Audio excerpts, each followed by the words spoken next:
Hi Sandra, it's really exciting to be doing this interview with you all the way from the UK to Sedona, one of my favourite places. So yeah, that's really good. And so now you are doing so many amazing things since I last saw you a few years ago. You're doing all of this work with women and this healing work, particularly around like the sexual de-armouring and the ancestral healing, the past traumas from childhood. So that's why I thought it'd be really helpful for me and hopefully for other people for us to talk about that, because I've been doing a lot of work around looking at my childhood and trauma and how I feel around issues of trust and healing that early sort of like sexual experiences and trauma that happened to me when I was younger, that I really feel has not just affected me in that area, but it affects us in all areas of life. So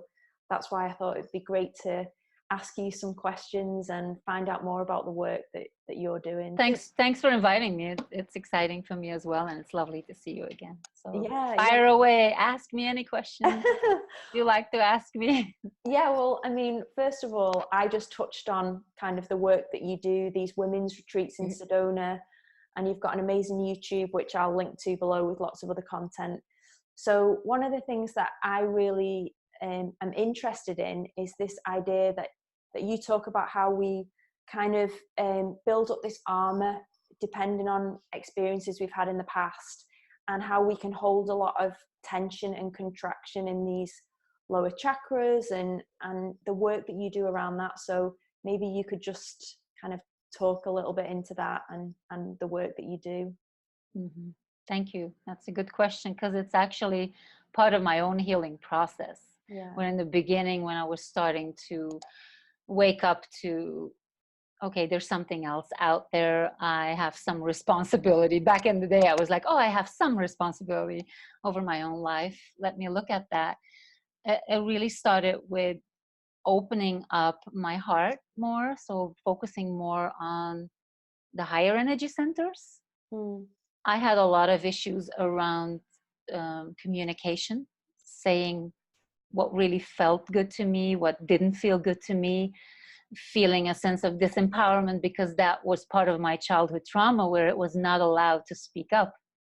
So in the beginning phase of my own healing journey, it was more focused on from the heart upward. Yeah. Communication, staying in a loving state and seeing love and in all the things that happened to me.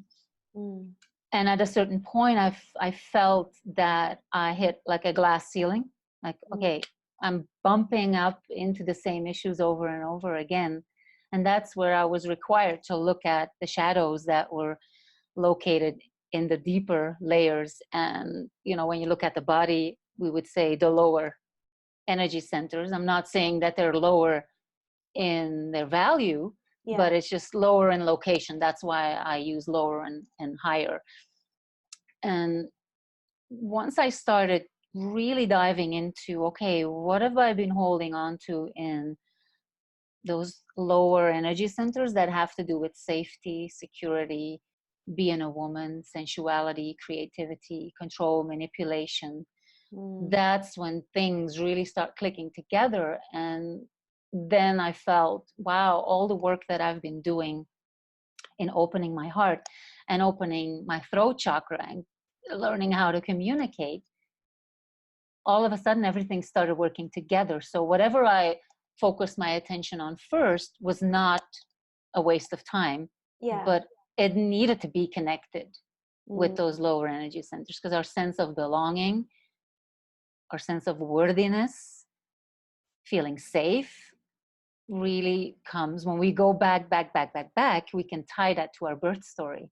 And what you were saying in your intro about your early sexual experiences, I do believe that we are conditioned from birth, from in the wombs of our mothers. We were being conditioned with their belief systems, with their fears, with their anxieties. And that kind of primes us for our first sexual experiences. So it's all tied together.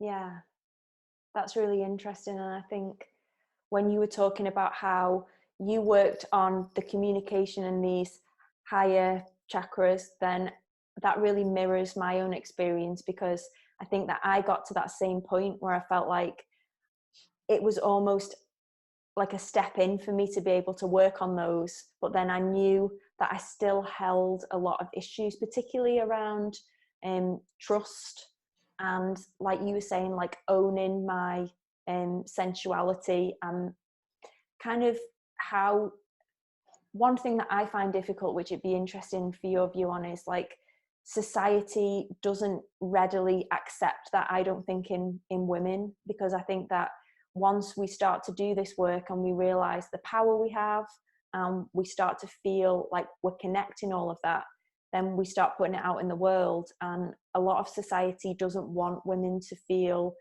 empowered and express, like often women are shamed for being sexual or sensual. And that's something that I find really difficult, is because I feel like I'm doing the work and I'm feeling empowered, but then when I'm going to work out how I put that out to the world, it's kind of a tricky environment to do it in. I'm sure that you've had other people say that. Hopefully it's not just me.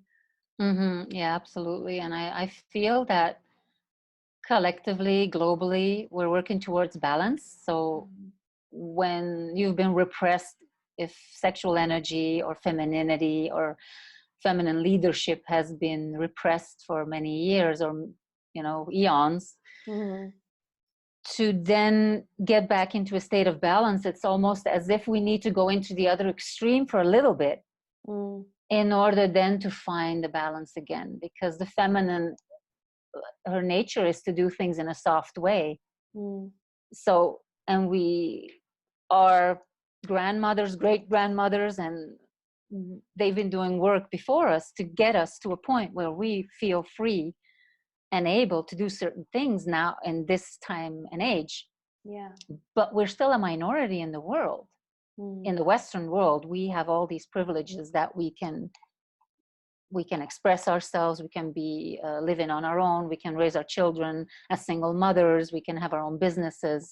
But in a lot of other parts of the world, that is either not accepted or not possible. And following your dreams and doing whatever you want to do. So acknowledging that we are still a minority in the Western world, and the rest of the world is playing catch up. So understanding that we are still a minority in the world and all these privileges that we have, and then to bring that about in a very balanced way so that we can show the other ones that are still working on that oh, we can do it in a more balanced way. Because I feel like in the Western society, we had feminism come in pretty strongly, and almost like they were, I'm speaking in general here, anti-men. Where now I'm really feeling is we need to invite the men in from a very loving and balanced perspective. So I work a lot with clients in India and Africa as well, and I can see that they're still playing catch up over there. But the women are feeling it collectively, like I can't keep doing it anymore. So I feel that we are showing them a softer way of how to step into female empowerment, just by leading by example. And it's us women that are setting the tone for the men as well, so that men are not scared to death of what we're doing. So it's like, hey, I want to be independent, I want to start making my own money, I want to have this independence, but I still want you in the equation. When we're talking about standard feminine and male relationships, I know there's many other relationships out there. I'm not trying to be excluding anybody, but just in general, because we're talking about feminine, masculine energy. And I've seen that in my own relationship as well, where it's pretty scary for the man to see the woman becoming empowered, because all of the old programming comes in, like, oh, what is my role? I've seen my parents or my grandparents have relationships in certain ways. So if this relationship is completely shifting and we're moving from a hierarchy more into an egalitarian type of relationship, what's my role as a man? So as women, for us to hold space in that way for the men, still doing whatever we need to be doing, but not excluding them, and just holding that energy, then it is almost like evolution kicks in. It's like, oh, if I am not able to evolve with this feminine energy that is rising, me as a masculine, then I'm not going to be able to be in a relationship, or I need to go and find a woman that's still very much attached to the old paradigm. And I've seen that in my own environment, where some men even go to other countries and other cultures to marry somebody from another culture that is still more in alignment with the hierarchy between men and women. Yeah, that's really interesting, because I do think that there are it's very challenging for men as well, because we're all, everything's shifting and everyone's trying to find their place. And like you say, it's very much, for me, it's not about like women should rule the world. It's about men and women kind of communicating better. Like you say, communication is so key, so we can really understand and have empathy for what each other is going through. And then we'll feel, I think men would feel less intimidated if we can come at it from a place where we're like, we're not trying to exclude you or trying to get one over on you. It's about, like you say, coming into balance. And it feels like at the moment there's lots of shifting around while that's trying to settle in, and how that works in relationships as well. Yes, and I feel, and these are conversations I have with my partner as well. It's like, if you give the woman that freedom to be whoever she needs to be, and she feels your support, she's going to be wildly attracted to you for holding that space and for giving her those opportunities. And that is actually what most men want. They want their woman to be really into them and to appreciate them and to feel loved. And it's almost like now there's a gap where, I'm just talking in general, where the men have to learn that that is part of what a woman finds attractive in a man. So there's a redefining of bringing in balance and new energies into the relationship. Because if a woman feels like she's been held back, it just kills everything. It kills your creativity, and the creativity is linked to the sexuality. Yeah, totally. So you just close off, and that is also in the bedroom. So it's like, if the man is like super supportive, I always say your life should be like foreplay in a relationship. Every little thing that you say to each other, every act of support is foreplay, so that when it comes to sexuality, it's just like a natural thing that happens. But when we go back to the line of work that I'm in, there's already so much sexual wounding going on. So we do need to look at the sexual wounding as well.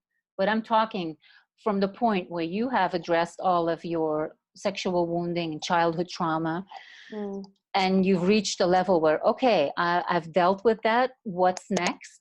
And you're then in a relationship with somebody that wants to work with you. It's really amazing. Yeah, I think what you were saying then about doing that work of like trying to go back and unpick and understand and heal, it can really take a lot. Because I mean, like, I would say I've been doing the work for, I don't know, maybe like 5 years or quite deep, and really thinking about things. And it's only recently that I've really begun to understand that how many issues I have with trust, and that feeling of like unpicking that and where does it come from. Because I think that like I had issues with my dad, whereas like we always go back to the parents, and not to blame everything on them, but like my relationship with my dad was, in many ways it was good, but there was a lot of issues around not feeling kind of seen and loved and appreciated. And the fact that then he passed away when I was 18 meant that I never really got the opportunity to, it all happened very fast, so there was no opportunities to really kind of heal that while he was still here. And then coinciding with that time, like I had a few other things going on at my life all in that 12 months where somebody spiked my drink. Like, this was a thing that happens in the UK. I'm sure it happens other places, where like a man put a drug in my drink, which basically like freezes your whole body. So we call it like the date rape drug. And nothing happened to me because I was with a friend and I wasn't on my own. But the day after it happened, it was just kind of like, oh yeah, the doctor was just like, you've been spiked, and this happens to girls all the time, just go away, basically. But it really affected me, in the sense that then I was so hyper aware of, like, I'd been very trusting of men, and then around that time, like I say, the drink spiking thing, and then a guy that I was kind of in a bit of a relationship with really shamed me for my sexuality and being open and free. So I think like the combination of all those things, it's taken me till 34 to really look back and think I never did any kind of processing or healing work at that time, or grieving for the kind of the loss of the parent, and then also as well all the shame that I carried. So it can take a long time, can't it? I mean, I'm sure you find that with people, it's a process. Yeah, absolutely. And and probably if we would go deeper into this, could trace that back to even before the age of 18, and maybe even in the womb of your mother. Yeah. But the thing is, those energies keep cycling back into our lives. You know, you have your experiences, I have mine, and everybody has their own unique experiences, but they keep cycling back. And every time they cycle back, there's a new opportunity to look at them, to deal with them or not. And it's who we are in that moment, if we're ready to deal with that, because sometimes these are big and scary pieces. So scary. Where you need some help, you need somebody to hold that space for you, because we all have our own blind spots. So we need somebody that guides us through it. But the thing is, it keeps cycling back until we deal with it. And it's kind of a cliche when people say, why does this always happen to me? It always happens to me. Why do I always attract this type of relationship? Yeah. And then it's like, okay, I mean, this was a big epiphany for me at a certain point, where I came to that realization of, what do all of these relationships, all of these men have in common? Me. Yeah. And I was like, okay, I'm gonna dig a little bit deeper, and it's when you get that clarity within yourself. Even going back to what you were saying about trust, what I've noticed is that we all have very unique definitions of what trust means, or connection, communication. And it's becoming like super clear within ourselves what our definitions are. Let's say what trust means to you. We all have a collective understanding of what trust means, but then digging a little bit deeper and defining what trust means to you, so that you in yourself have this clear understanding of how you want trust to show up in your life, how you want to experience that. That changes your frequency. Then when you are in a relationship, it's having the courage to actually sit down with the person and say, hey, I've come to realization that all of our definitions about certain words that we just throw around in our communication, that could definitely mean something completely different for you as for me. So I want to ask you if you are interested in knowing about my definitions. And then when there's openness, when the partner, the person, this could be a friend, or it could be a lover, it could be somebody you've been in a relationship for a long time, or somebody new. If they're open and you're able to communicate that, and even ask them to write it down and repeat it back to you, so that they really heard what you said and they really understand it, and invite them to ask deeper questions, because that's where you go even deeper into the rabbit hole. It's like, oh, then you start using other words and say, okay, but what does that word mean to you? What's your definition of that? And then having the openness and the love for the other person to say, hey, and what is your definition? I'm really interested in taking this relationship to the next level. Let's share our definitions and use your definition, my definition, in those moments when communication is a little bit harder, when we have triggers come up, so that we have something, it's almost like our manual. We can go back and be like, oh, okay, what does she need to feel really supported? And can I offer that in this moment? Or do I need to be vulnerable and say, okay, I know that this is what you need in this moment, but I'm going through my own process. And at this moment, I just can't give it to you. Can you give me some space? So we're reaching a whole new level of communication when we start doing that work, but it starts within. Yeah, that's been really good for me, actually, just hearing that now, because when I talk about trust, it means to me like that the trust that you need to have in a relationship so you can go deeper with one another, and you feel like it's not so much trust like as though, oh, you're not going to cheat on me or you're going to be faithful to me. It's that trust that I know that I can say anything to you and be open, and you might not always say yes, but like the space is there, that trusting space that I can share anything with you.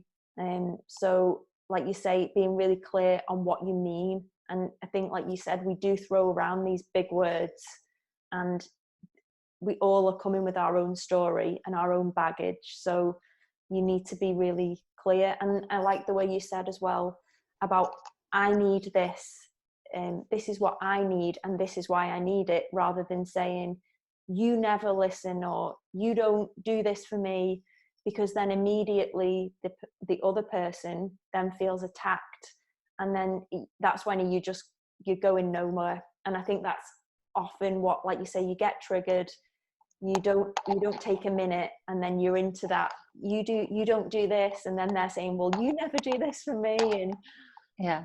And then there's one certainty in life, and that is that triggers will continue to come up. Catalyst will be there. We don't have to go searching for it. It will come automatically when we're in close relationship with somebody else, because that is part of the purpose of being in a relationship, is them reflecting back to you the parts that still need some love or some healing.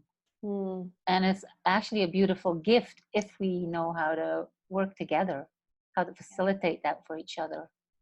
One of the things that I struggle with, and I know other people struggle with this, I've watched quite a few kind of different people talking about it, is how so we have all these patterns from like you say, in the womb, our very early moments in life with our parent figures or those key figures early on, and we build up these patterns of like what we know and what is familiar. And that might be something really destructive and not very healthy. But when we meet somebody like that, like you say, we're drawn to them, and we're like, I feel like I know this person, I feel really comfortable with them, and we're drawn to them. And I think even when you've got that awareness of why you're doing it, like, you know, even when you've done the work and you kind of think, okay, I know that all these feelings that are coming up for me are actually because this person seems familiar, because they remind me of this past experience, or a father figure or whatever. And you may know that it's not healthy for you, but it can be very hard when you feel, then I get into this vicious cycle then when I'm like, I overthink and I can't trust my feelings, and I start to overanalyze. I wondered if there was any kind of like advice on how when you know that something is not right, but you're still just drawn to it, like how do you work through that? Does that ever go away? That's what I want to know. Does it ever get easier?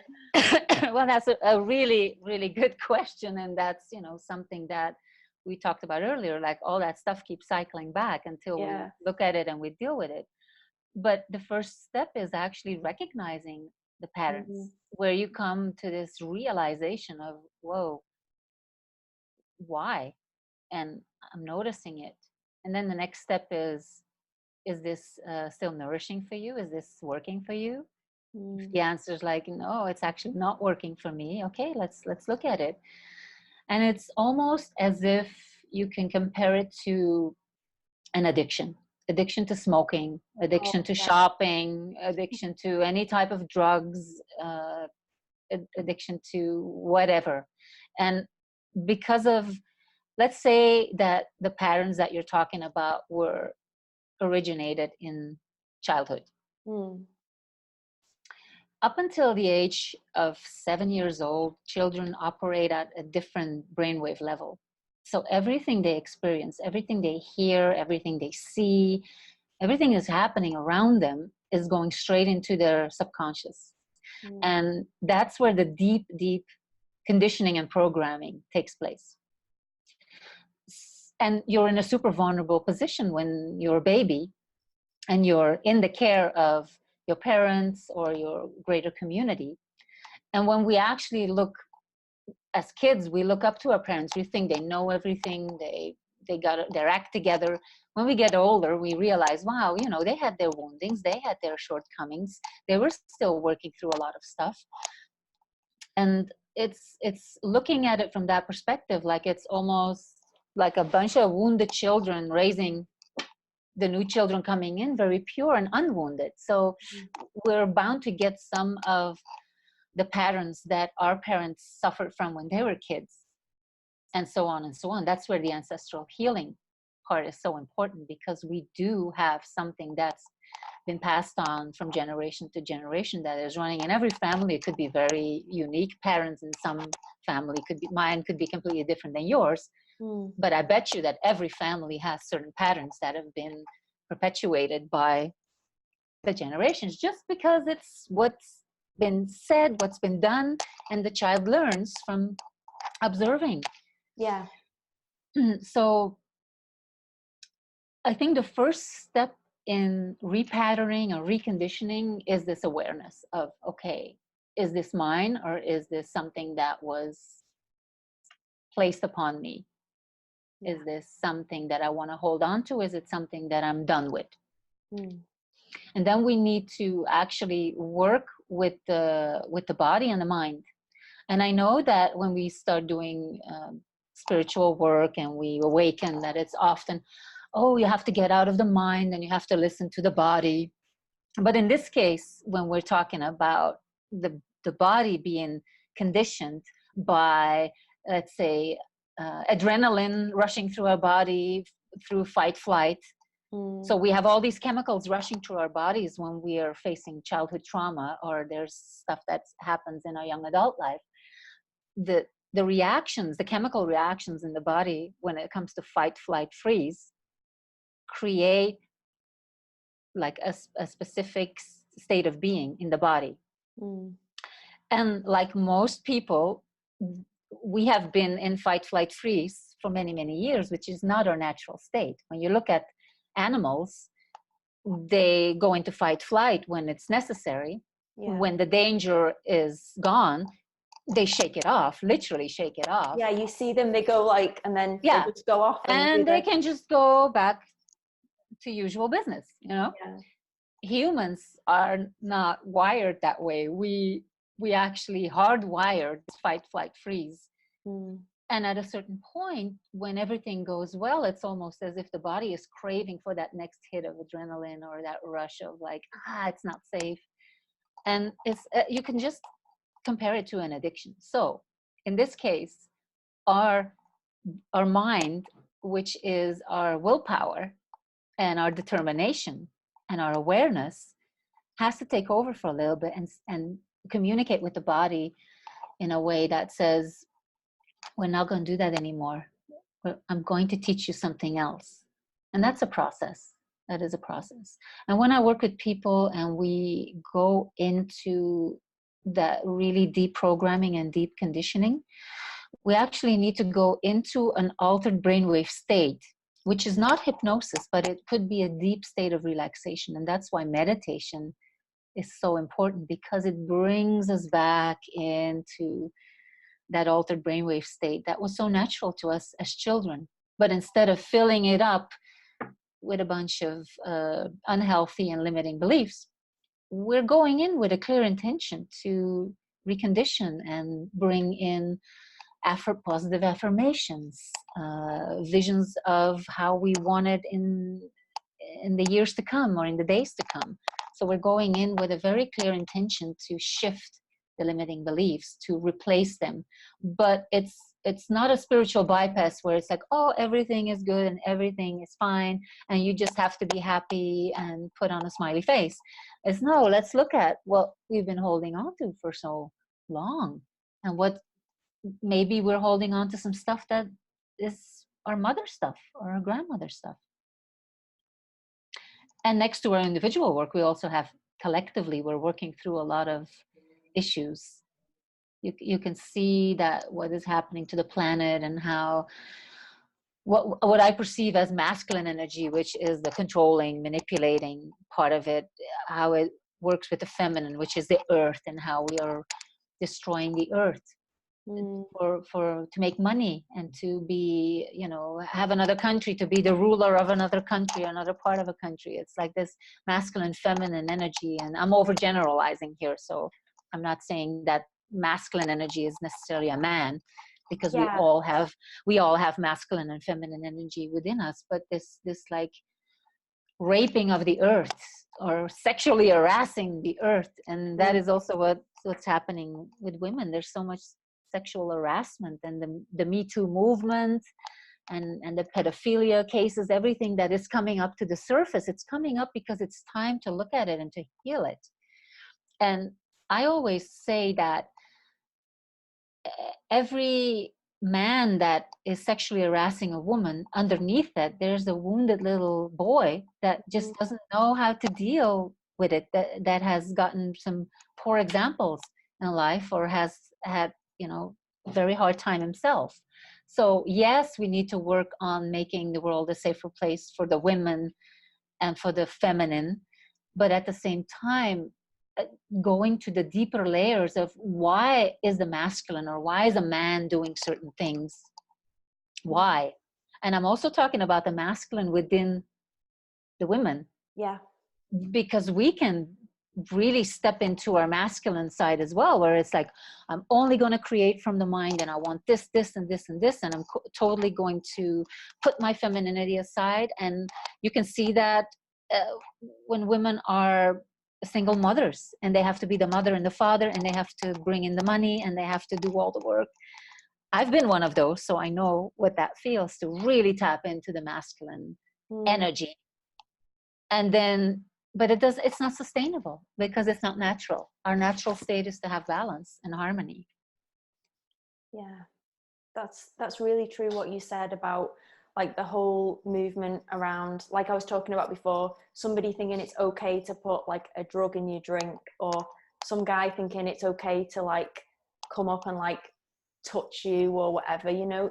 And I think there's that, we have to get that balance of understanding, a bit like a bully in the school playground. You know, you can say you don't condone the behavior of them going up and hitting another child, but then that's like only the symptom. And like, you've got to look at the root cause of, you know, why are men behaving like this and treating women like this? And also as well, like you say, why are us as women, you know, repressing and denying this feminine aspect of ourselves, which, you know, as again, this is a complex subject around gender, and it's a sensitive subject. But I know within myself that, you know, I can find it really hard to express femininity and feel like I've got the container to do that, because it's a very male mind-based society. It's very yang, and so it can be really challenging. And like you say, you have to really do your work and set boundaries to give yourself the permission to be like, no, I am a woman, and this is what I feel is right for me, and I want to express this part of me. And if you're not okay with that, then that's fine, but this is who I am. And I think that that's really powerful when you can step into that place and lose the anger, because I had a lot of anger for a long time with my dad, and a lot of anger with like guys that have disrespected me. So to work through that kind of the anger and come to a point where you can feel a level of understanding, not to condone what they did, but to understand that there's no good being angry with all men now going forward, because that's only going to create more of the same issues.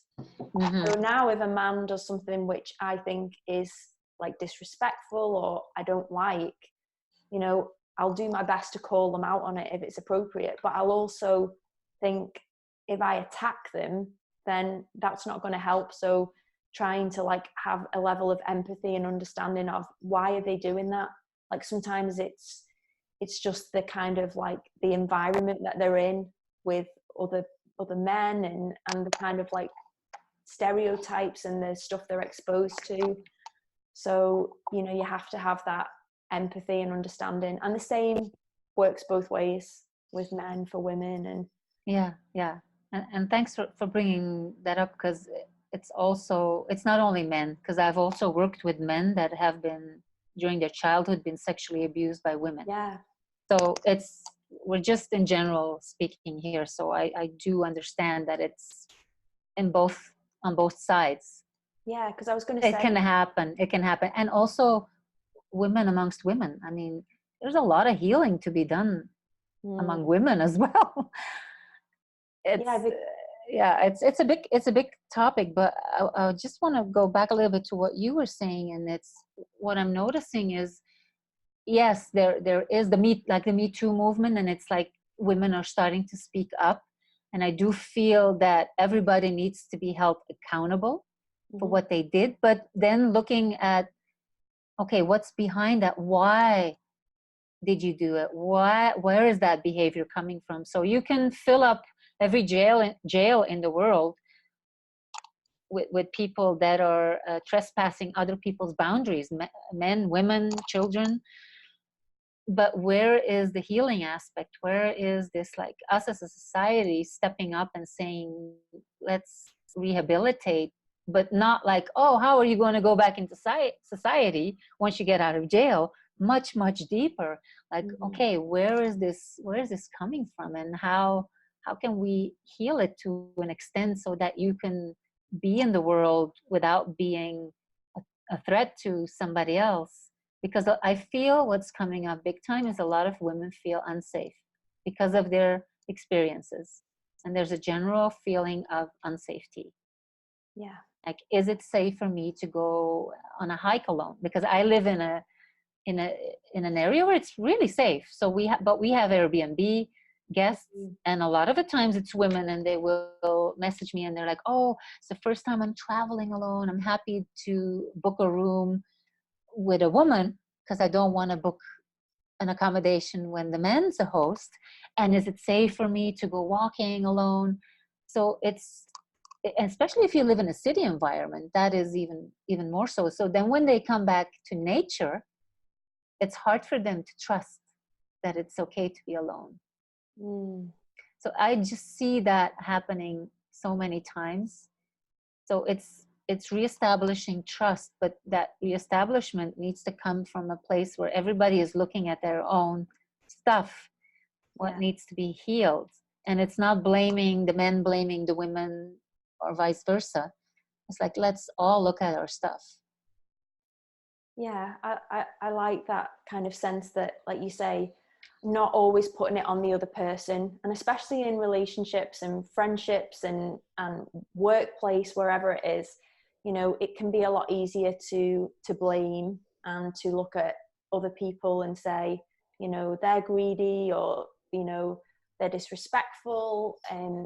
But it's much harder, like you say, to look at yourself and be like, you know, why am I attracting in this pattern over and over again?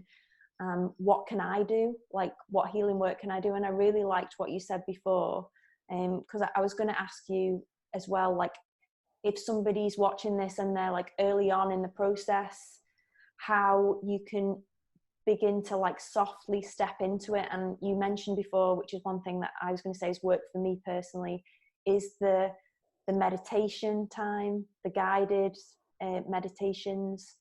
I find those to be really therapeutic, and like you say, creating that space that you can do potentially each day or each week where you just start to give yourself the space to become more aware, because it's amazing the things that come up when you just give yourself that space. It's a bit like people who say they have an idea in the shower or in the bath. Oh, I was working on it all day at my desk, I couldn't think of anything. And then you get in the shower or sit in the bath and it comes. So I think meditation and the guided meditations, like I'll post some links below to some ones of yours, because they're really helpful, I find. But what else would you say would be good for people that are maybe feel like there's things that they need to work through in this area and they want to like take some first steps into it? What would you say? It's very individual for every person. And whatever actually can get you out of this high alertness in the brain, and just getting back into a neutral state.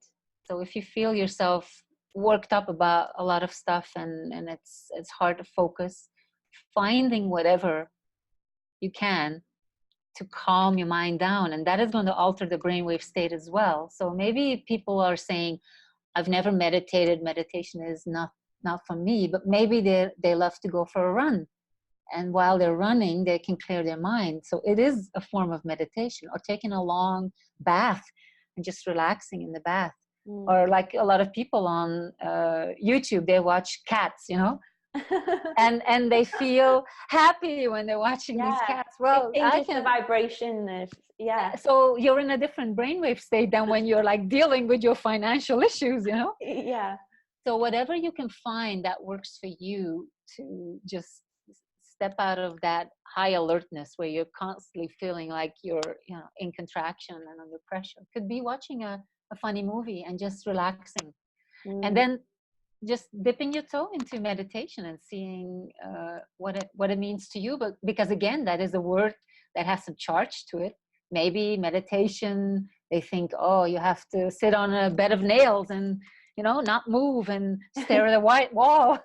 Where meditation, especially guided meditation, is to me very easy. You can even just lay down, and if you fall asleep, that's fine too. Yeah, just whatever relaxes you. Yeah, your guided meditations are amazing. I remember you did one in Sedona with us, and I just remember you said about we were lying on this bed, this crystal bed, and I think we got to like envisage the color, and I just remember like going through all the sensations, and it was so soothing. And so obviously not everyone can come and do those with you in Sedona, but I'll post links to your retreats below, because you do offer like these amazing women's retreats, which one day I'm going to come on one of those. Well, you're always welcome. Yeah. So but you have quite a few on YouTube as well, and your voice is really soothing, and like you say, it's just, I think, not like listening to something like this and taking everything as you do X, Y, and Z, and this will work for everyone, because I find sometimes that can be quite stifling, and I feel like, oh, that isn't working for me, so there must be something wrong with me, and then that feeds the anxiety. And so it's really, like you say, tuning into what's right for you. And it's trusting that once you start asking those questions, like, okay, let me look at the patterns in my life. What keeps cycling back into my life? And ask if you have the opportunity to ask your mother about your birth story, what was going on right before you were conceived, what was going on while she was pregnant with you, what was going on in the delivery room. It's amazing how much insight you will get if you look at it from the perspective of, how am I repeating my birth story? I like that. Yeah. Yes. So, and just that awareness, and then trusting that when you start asking yourself those deeper questions and you have a desire to be done with repeating your birth story and being like, okay, I want something new. There's something else out there for me. I know it. I feel it with every fiber of my being. I know that this does not have to be the rest of my life. I can shift and change this. And trust that certain modalities or opportunities will start presenting themselves. You might get an email, or you see something on Facebook. A friend might say something to you, and it's like, oh, okay, I'm going to pay attention here. Mm. Yeah. Yeah, that's interesting, because when I thought about doing this video with you, on the morning that I thought about it while I was meditating, you then posted a video, this beautiful video about your retreats and the work you do in Sedona. And I was just like, this is meant to be. I was just thinking about you. You posted that. And so I think it takes bravery as well to like follow through on it and think, okay, I'm being guided to do that. And it will often guide you in places that may not be convenient or may not be what you want, but they're what you need. That's what I find, that you have to trust that, like, okay, I didn't get that thing that I thought I wanted, but then this, if that hadn't have happened, then. Yes, and that is something that you learn over time. The more you step into following your intuition, and then you look back, and then you're like, okay, see, that was a good decision. I didn't really follow my intuition here, and that kind of backfired on me. So you learn, in hindsight, you can learn from it, and then you start correcting yourself real time. Yeah. So that's the next level, where you're doing something, and in that moment you're feeling like, I should actually not be doing this, I should be doing this, and having the bravery and the courage to then do it real time. You know, it's like, even, you know, mid-sentence saying like, oh, I'm going to stop, I'm going to rephrase this.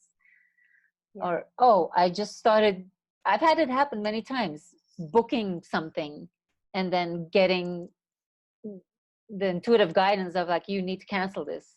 Okay, I cancel it. Or booking something that I don't really have the financial, I don't have the right amount yet to do a certain thing, but I feel it inside. I need to go and do this training, or I need to go on this vacation. Doing it, and then all of a sudden money starts coming in that you didn't expect. So those are the little signs that you get that you're on the right track. So it's constantly listening and being okay with changing your mind. Like, oh, yesterday this sounded like the best idea ever, and today it's not, and that's fine. Giving yourself, being gentle with yourself. I think that is very important as well. Yeah. Giving yourself some room for error. It's fall. It's not how many times you fall. It's how many times you have the courage to dust yourself off, get back up, and okay, I'm gonna go again. Because that's where shame and guilt comes in, which is disables so many people from following what they really want in life, because they're afraid of failing, or they have already failed multiple times maybe, and then the shame comes up and the guilt. So I think that's important collectively for all of us as individuals, to start working on releasing shame and guilt and forgiving ourselves on a very deep level for whatever decisions we've made. And every day is a new day.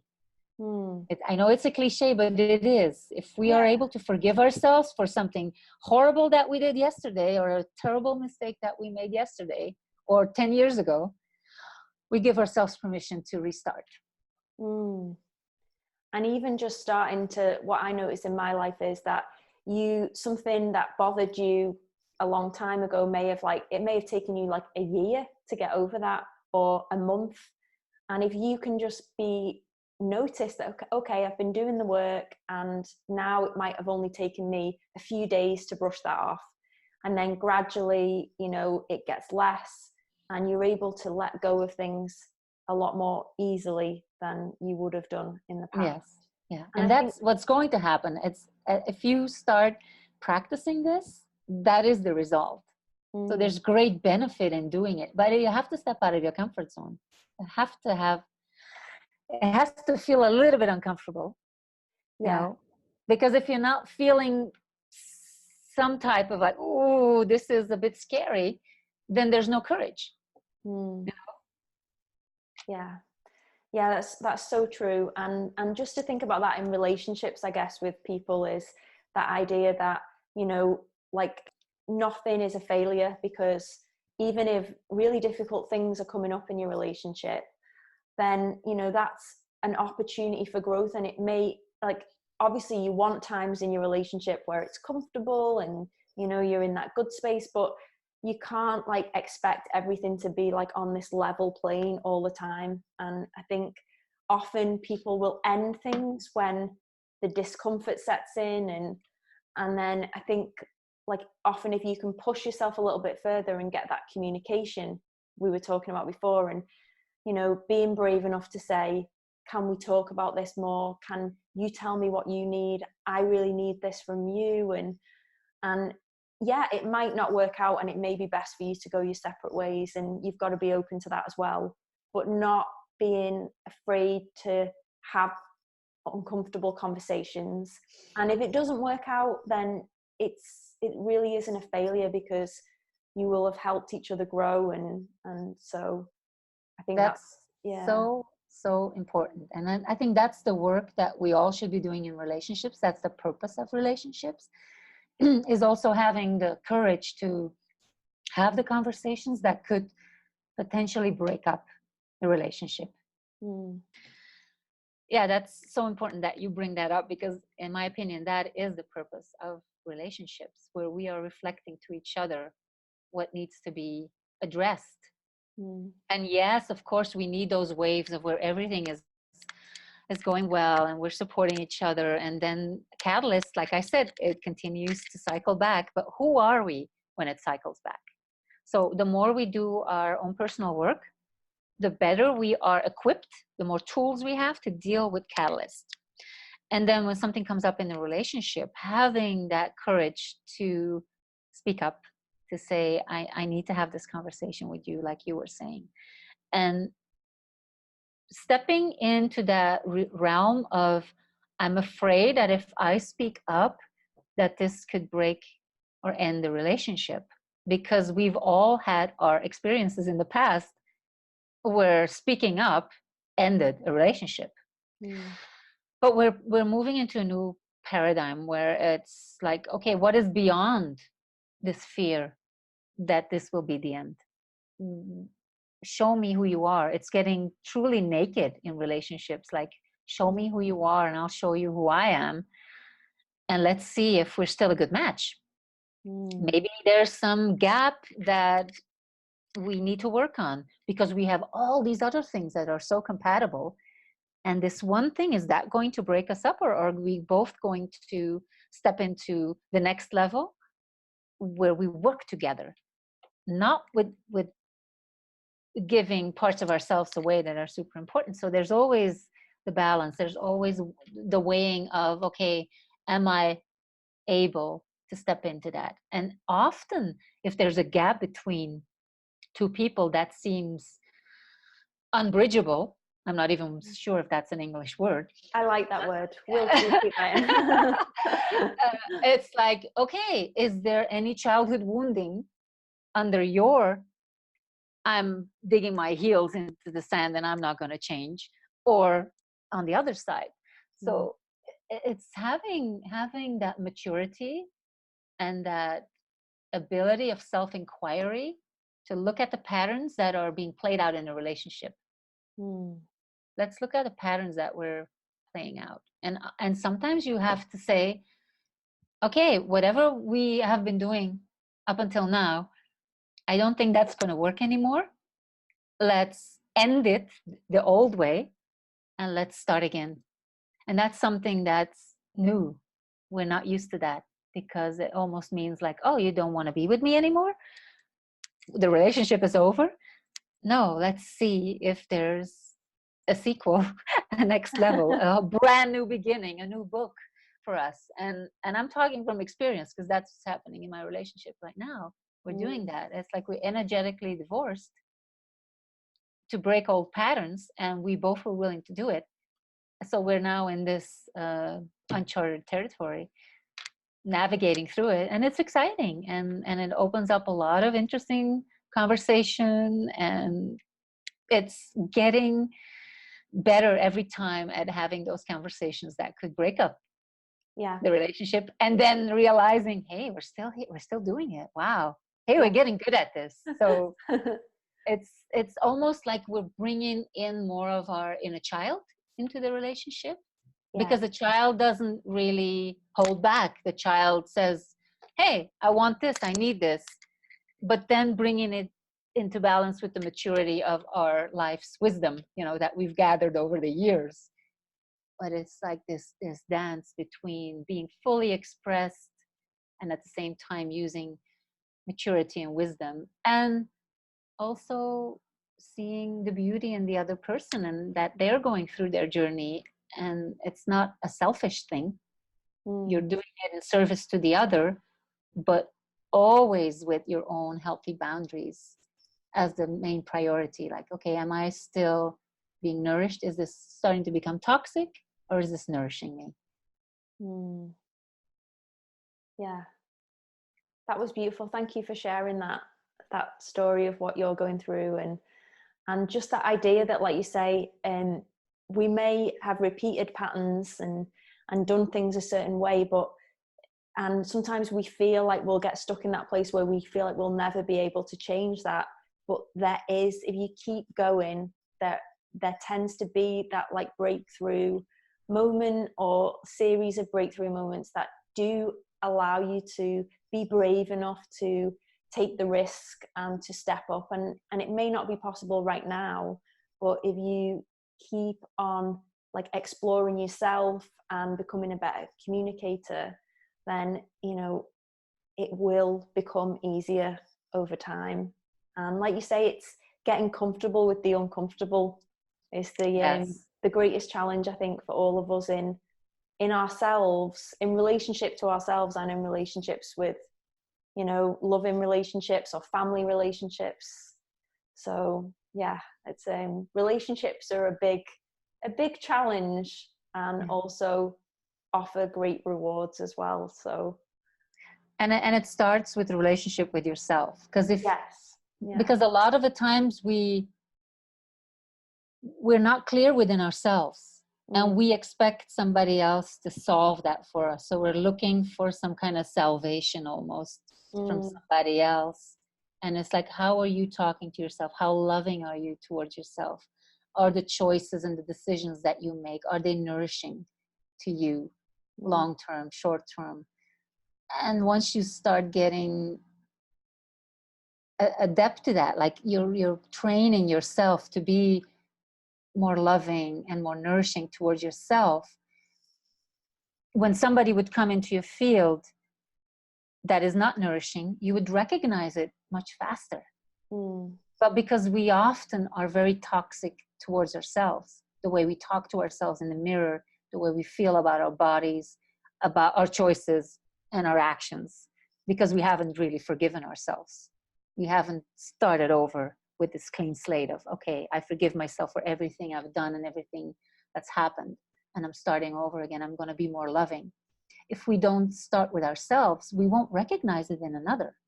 And if we allow ourselves to be toxic towards ourselves, we're going to allow others to be toxic as well. Yeah, that's so true. And like you say, it's harder sometimes to take accountability for yourself, but you're going to be in relationship with yourself for your whole life.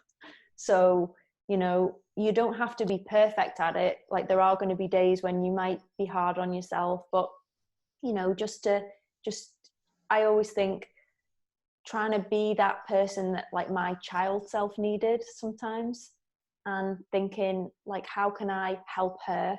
And imagine little Ruth, and I carry a picture of me as a child in my purse with me. And I think like, who does she need? And how can I embody what she was like as a child, but with the maturity and the wisdom that I'm learning? Like you said, bringing those two together is really, really beautiful if we can master that, even just for like moments at a time, and then it goes away again, but trying to bring more of that into our state each day. Yes, it's the main part of the work that I do with private clients is working with the inner child. And I myself have a picture of me when I was 4 years old, just smiling. It's my favorite picture. I have it in a little frame, and it's standing next to my bed, and I have crystals, and it's like really reconnecting with the inner child, and as the future self, because we are the future selves of the inner child, actually going back into those situations that were so challenging and being fully present and loving. And in my own experience, what happened was when I started doing that work for me, I started to remember that as a child, when I was feeling so bad, that there was always something that kept me going. Mm. And that's where this timeline healing is so amazing, because I was like, oh, so because I, as an adult, went back to support my younger self, all of a sudden, I remember that as a child, there was something supporting me. Okay.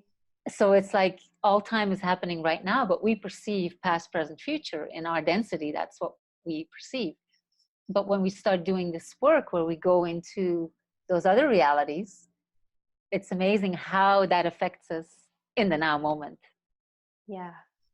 I like the idea of, Rob and I were just talking before about traveling back and looking at those early memories. I'm really living them and like picturing all like the textures in the room and like the, like what your doll had on, or like what the teacher was saying and what the room looked like, and really going back and feeling often the pain of what happened, and then like stepping in to support the child self and being like, you know, helping them in that moment. And it's like all these different versions of you can go back and you can go forward and you can be in the now, and we can do this kind of cool time traveling with ourselves. Yes. Just give ourselves the space, like we were saying before, finding like you go on a walk or you have a swim, or you just find these little spaces that work for you where you're able to get a little bit of quiet time where you can really do this work. And it kind of like sounds silly sometimes to people that haven't done it, but it is amazing. Yeah, and because the fight flight, when we go back into it, we're actually reconditioning, we're setting up a different energy field, and our body remembers and our body gets the energy. So I'm going to give a little example of a client. So I had a client, was a man, and as a child he got locked in, he went with his dad to his place of business, and he was just, you know, playing like a kid is curious, playing around, and he locked himself into a room where he couldn't get out of. Okay. And it took his dad hours to find him. So in those moments he was really upset, and he thought, nobody's ever going to find me. So that was the message that he was giving to his body.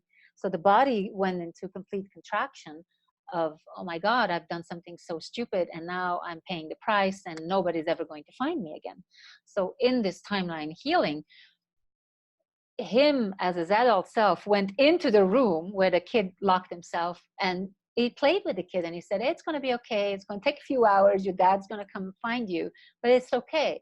So he was reconditioning his body not to feel that fight, flight, and contraction, because he already knew that it was going to be okay. He was not going to die. But that child in that moment doesn't know it. Yeah. So those are little things that you could do with when you had, you know, little things happen or big things happen to you as a child, is going back and just being of support and saying it's all going to be okay. So that at least you're not holding on to those heavy levels of contraction. Yeah. And it seems silly, but it works. Yeah, it really works. So just try it out. Just Well, yeah, I mean, I feel like over this video we've covered so much. We've talked obviously about all of the de-armouring and the kind of like the working with the chakras, and then the inner child and relationships and patterns. So yeah, I'm hoping that there's lots of like really good information for people. And also as well, you offer sessions and different ways to work with you. So I'll post everything around that, because like you say, sometimes if it's things that we may be able to deal with on our own, we may be able to do the work solo and be okay. But I think sometimes if it's bigger issues or they're much kind of like deeper traumas, it can be really helpful to find somebody that you connect with and you feel can support you on that journey. So I'll post some links below to how people can find out more about working with you. But just thank you so much for all of your insight, and I feel already. Like I've got some tips and tools that I can use from this video. And I think just the main takeaway that I've got from us talking is really about like getting really clear. So creating a space and then really like becoming very observant around the words that we use and getting clarity around what those mean. And I guess we could journal that out, or we could talk it out, and yeah, just really learning what's important to us and creating those boundaries and putting our relationship with ourselves first, so then we're able to have better relationships with other people as well. So like you say, it can be a life's work, but it's definitely worth it. Yes. and to talk about the de-armoring, so I invite people to feel into their bodies if they have any parts in their body that feel numb or desensitized, or they feel cut off from certain body parts, because our body remembers. So whatever trauma we have had, and especially if it's sexual trauma, then in the reproductive system, the genitals, that's where the contraction takes place. And then it's a lot of the times clients have almost like a disconnect with the body. So it's reconnecting, but you need to look at, where am I holding onto energy in the body, because the body remembers and the issue is in the tissue. So for every individual, I invite them to kind of scan their body and see like, okay, where am I disconnected from my body? Where am I not really feeling or connecting? Am I feeling any contractions? And just starting to communicate with the body, like, okay, what is the body trying to tell me? Because it's usually a desire to reconnect. Yeah, that's really interesting, the way that you said the issue is in the tissue. And I really like that, because it's true, isn't it? I think like often I've heard women talk about how, we're talking specifically about women here, but I know from speaking to other women and my own experiences that like often like the stomach area and like the genitals and like how you feel about those areas, like women can hold a lot of shame and trauma there, and like won't even be touched. Like a massage therapist that I know, a body worker, she said that a lot of women find it very hard to be touched on the stomach and like around the lower abdomen. So it's definitely something that I think, through the conditioning of the shame we carry about our bodies, and like you say, the sexual trauma and harassment and all those sorts of things, that, you know, we hold it there, and we can do a lot of work in the mind, but it's also important to